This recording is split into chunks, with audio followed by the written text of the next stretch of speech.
are the God who was, who is, and is to come.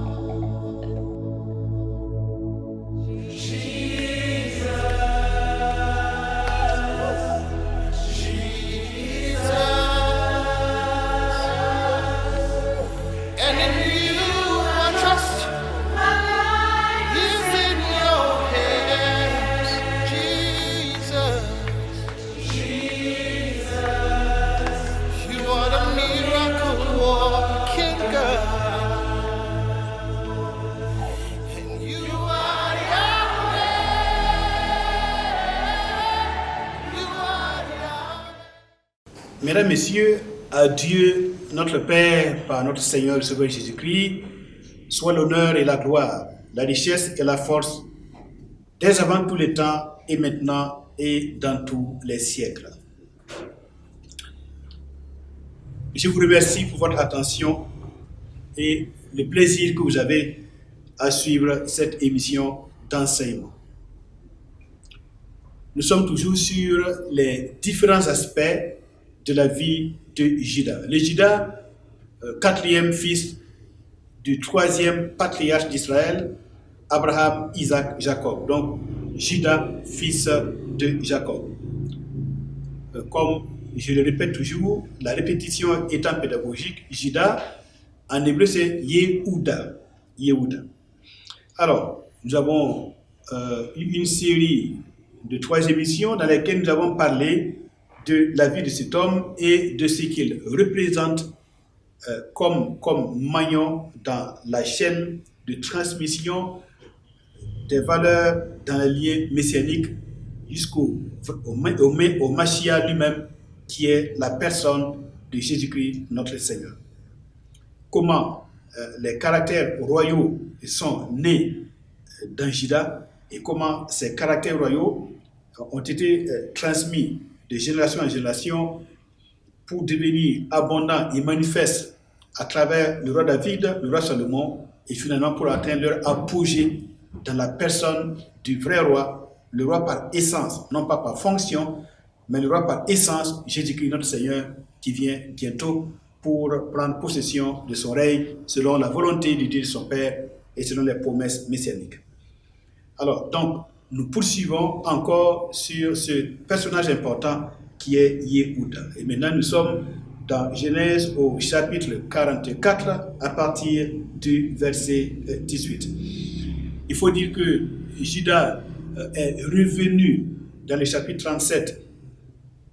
Chapitre 38, il est revenu de son lieu d'exil dans lequel, sur la terre de Canaan, enfin chez les Cananéens, il était tombé dans une grave faute. On peut dire ça comme ça, mais j'ai expliqué qu'à travers cette grave faute, à travers ce mal absolu, et qui est le fait d'être allé avec sa belle-fille, de ce mal absolu, Dieu a produit un bien absolu, et finalement, les 2 graines messianiques en la personne de Pérez et de Zéra, ces 2 graines-là sont venues à maturité. Bien. Et donc, à partir de là, Juda lui-même, il a appris par expérience qu'il ne faut jamais désespérer. Qu'on peut tomber dans un grand malheur comme celui d'avoir le contact avec sa belle-fille, mais il ne faut jamais désespérer. Il faut toujours garder dans son âme des ressorts tels que l'âme peut rebondir et retrouver le chemin de la confiance au Dieu vivant et ne jamais s'avouer vaincu dans aucune situation et ne jamais croire que le mal absolu domine tout, mais de comprendre que même dans ce que nous appelons le mal absolu, Dieu peut faire sortir le bien absolu. Et c'est de là qu'un homme qui était un sage dans le temps, il a dit qu'en réalité, eh bien, tout arrive pour le bien. Toute chose est pour le bien. Gamzu le Tova. Gamzu le Tova. Ça aussi c'est pour le bien en hébreu. Et c'est de là que l'apôtre Paul, le grand enseignant des nations, il nous donne ce verset dans Romains au chapitre 8, verset 28, en disant « Toutes choses concourent au bien de ceux qui aiment Dieu, de ceux qui sont appelés selon son destin. » Et maintenant, nous comprenons que Gamzu le Tova, ce qui est arrivé dans la vie de Juda l'a plutôt construit que démoli.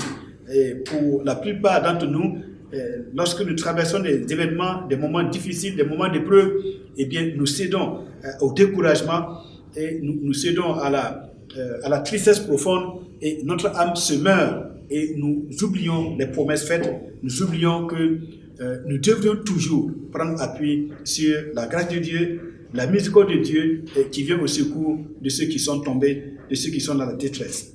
Juda a appris à être un homme courageux, à accepter d'être guéri, s'appuyer sur le Seigneur pour rebondir et de continuer à jouer le rôle qui est le sien dans sa famille, auprès de ses frères, auprès de son père. Et le voilà maintenant devant l'une des plus grandes autorités du monde politique de l'époque, le premier ministre de l'Égypte qui est Joseph. Le voilà maintenant devant Joseph.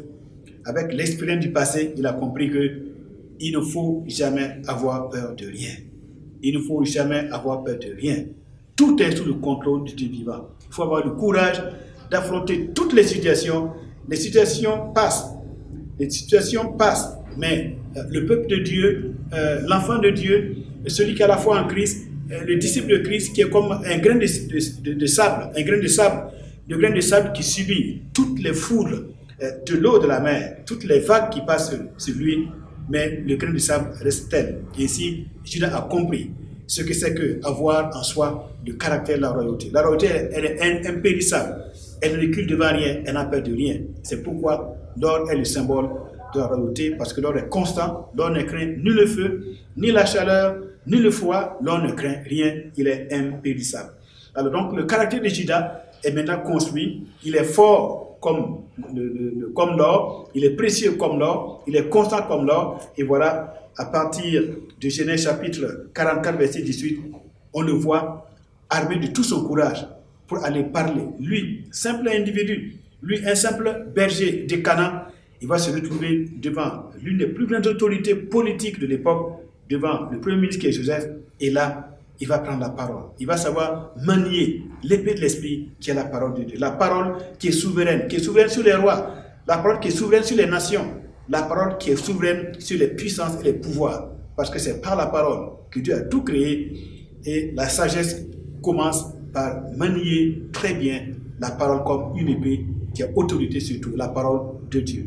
Eh bien, au verset 18, nous lisons ceci. Alors Juda s'approcha de Joseph et dit: de grâce, mon Seigneur, que ton serviteur puisse faire entendre une parole à mon Seigneur, et que sa colère ne s'enflamme point contre ton serviteur, car tu es comme Pharaon. Joseph venait de décider de mettre en prison leur frère qui est Benjamin. Joseph voulait les tester pour voir. Joseph lui-même étant de la même mère que Benjamin. Joseph a tout fait pour faire croire que Benjamin était trouvé en faute, alors que c'est juste quelque chose d'arrangé pour tester l'ensemble de ses frères, pour voir si maintenant les frères, est-ce qu'ils sont toujours capables de faire du mal à leur petit frère qui est Benjamin, la même mère que lui. Est-ce que si l'histoire devait se reproduire, se recommencer, est-ce que ses frères, ils peuvent reposer les mêmes actes? Est-ce que ses frères peuvent encore continuer d'être jaloux et de diviser la famille? Voilà, eh bien, Joseph, il va les tendre un piège. Et en tendant ce piège, on voit que finalement, Juda va montrer qu'avec le temps, il a mûri. Avec le temps, il y a une certaine mutation de son caractère. Il n'est pas resté un bébé dans la foi. Il n'est pas resté dans les mauvais caractères, dans les mauvaises habitudes, dans la jalousie, voyez, dans ses mauvaises midotes. Mais il a grandi. Il a appris à acquérir, à chercher, à rechercher et à mettre en pratique les vrais midotes, les vrais caractères, les vraies vertus de la vie, le courage, la sincérité, l'abnégation, le fait de souffrir à la part des autres, le fait de donner sa vie pour les autres. Donc là, Joseph va tester l'ensemble de ses frères et Juda va montrer encore une fois qu'il est un personnage hors pair et qu'il est digne d'être vraiment celui à qui la royauté est promise. Alors nous lisons, donc Juda dit, il s'approche de Joseph et il supplie Joseph. Il prend la parole Maintenant, il a la capacité de plaider. Il sait que dans toutes les situations, qu'est-ce qu'il faut faire? Il faut plaider. Et la parole de plaidoirie, ouais, elle est importante dans les Saintes Écritures.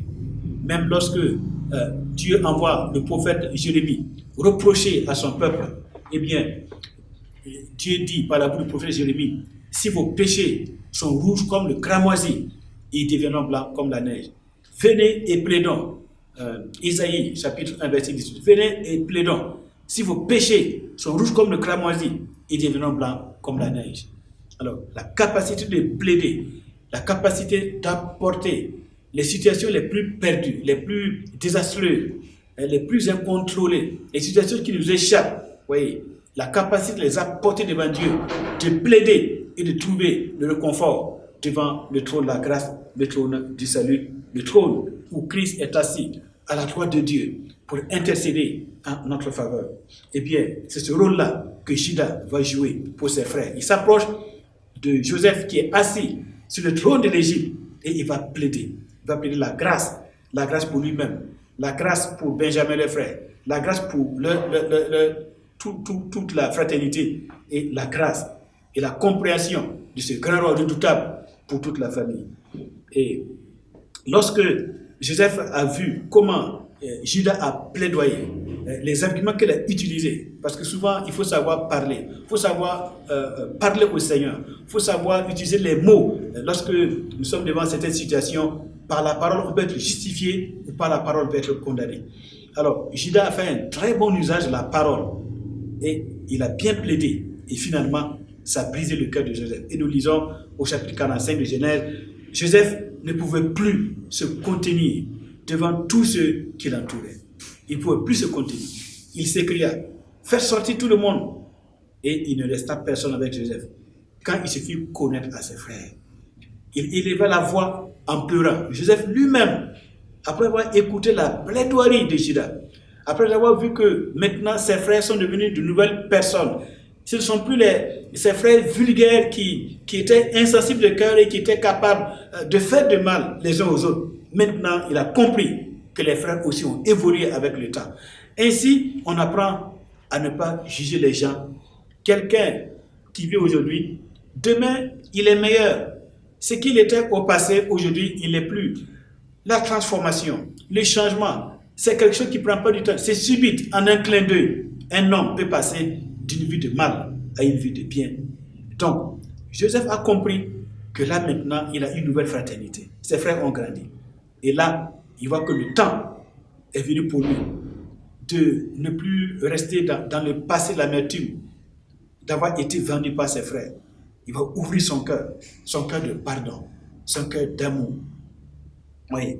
Et finalement, il va élever la voix pour pleurer. C'est des pleurs de joie. Oui, des pleurs de joie. Les Égyptiens l'entendirent et la maison de Pharaon l'entendit. Joseph dit à ses frères, je suis Joseph. Je suis Joseph. Anohi Yosef. Anohi Yosef. Mon père vit-il encore? Mais ses frères ne purent lui répondre, car ils étaient troublés en sa présence. Joseph dit à ses frères, approchez-vous de moi. Et ils s'approchèrent. Il dit, Anohi Joseph. Anohi Yosef. Je suis Joseph, votre frère, que vous avez vendu pour être mené en Égypte. Maintenant, ne vous affligez pas et ne soyez pas fâchés de m'avoir vendu pour être conduit ici, car c'est pour vous sauver la vie que Dieu m'a envoyée devant vous. Donc là, Joseph va révéler la grandeur de sa dignité. Et pourquoi on est arrivé à ce que Joseph accepte de se dévoiler comme étant leur frère, d'ouvrir son cœur et leur offrir un plein pardon, un pardon divin. Et on comprend que c'est comme ça, les grands hommes de Dieu, ceux qui ont la connaissance du seul vrai Dieu, juste et qui sauve, ils savent que c'est un Dieu de pardon, de miséricorde et de compassion. L'Éternel, Dieu miséricordieux, lent à la colère, riche en bonté et en fidélité, qui pardonne l'iniquité et la rébellion, certes qui ne tient pas le coupable pour innocent, mais il pardonne l'iniquité et la rébellion. C'est un Dieu qui ne nous traite pas selon nos iniquités, qui ne nous punit pas selon nos péchés. Autant les cieux sont au-dessus de la terre, autant il éloigne de nous nos transgressions. Alors donc là, Joseph se rend compte que ses frères ont eu une certaine mutation. Et Joseph, rempli du cœur de Dieu, le cœur de compassion, il va jouer le rôle d'un père. Joseph va offrir le pardon divin. Joseph va révéler qu'en lui-même, il y a un cœur qui est comme celui du Dieu créateur, Dieu miséricordieux, Dieu qui ne traite pas ses enfants, qui ne traite pas ses enfants selon leurs péchés, mais seulement il les châtie, il les éduque pour qu'ils participent à leur bien. Comme Joseph a tenté par les différents pièges à éduquer ses frères pour que les frères montrent au-dedans d'eux des caractères, des valeurs mieux que la jalousie, la méchanceté, l'ego. Donc c'est cela, le cœur de Dieu. Il peut nous châtier, il peut nous mettre à l'épreuve pour que nous fassions sortir en nous les meilleurs de nos caractères. En son temps, Joseph, par ses qualités de pilier, de juste, eh bien, il a permis la survie de son peuple, du peuple d'Israël. Il était le Messie de l'époque. Et maintenant, Judas, et lui aussi, à travers ses comportements, à travers sa maturité, à travers sa prise de responsabilité, sa conscience élevée, à travers le caractère royal qui naissait en lui, il a beaucoup concouru, il a joué un rôle important pour que Israël soit maintenu dans sa destinée. Joseph et Judas ensemble pour que le Mashiach puisse asseoir le fondement de son règne dans les temps à venir. Alors donc Joseph, il voit que son frère Judas vient comme celui qui plaide, celui qui demande pardon, celui qui argumente. Et c'est l'image du Mashiach, oui, qui, bien qu'il soit roi d'essence divine, il est aussi un intercesseur, un intermédiaire entre Dieu et les hommes. Et Joseph, vous voyez, il a convié ses frères à manger à la même place que lui, à la même table que lui. Et c'est cela, la réconciliation. C'est cela, ce que les grands leaders peuvent apporter, les grands intercesseurs peuvent apporter. Comme Jésus-Christ, qui a pu changer le cœur de Dieu à notre égard. Et c'est cela. Christ, par son intercession, comme Judas, par son intercession, a pu faire changer Joseph. Christ, par son intercession, a pu changer le cœur de Dieu. Oui, Dieu, lui aussi, il se répand. Il se répand du mal qu'il avait projeté de faire suite aux actions des hommes. Dieu est patient. Il est patient et il espère ne pas avoir à appliquer ses jugements. Alors, si à la repentance, Dieu change de comportement. Et là, Dieu a changé de comportement suite à l'intercession de Christ pour nous les hommes. Dieu lui aussi a fait repentance. Il a fait ce qu'on appelle la teshuva. Il a changé de comportement, d'attitude à l'égard des hommes. De la même manière que Joseph ici a fait teshuva, Joseph a changé de comportement à l'égard de ses frères. Et maintenant, cela a permis aux deux parties de se concilier, de se réconcilier pour que l'histoire puisse avancer, pour qu'il y ait un avenir et de l'espérance pour tous.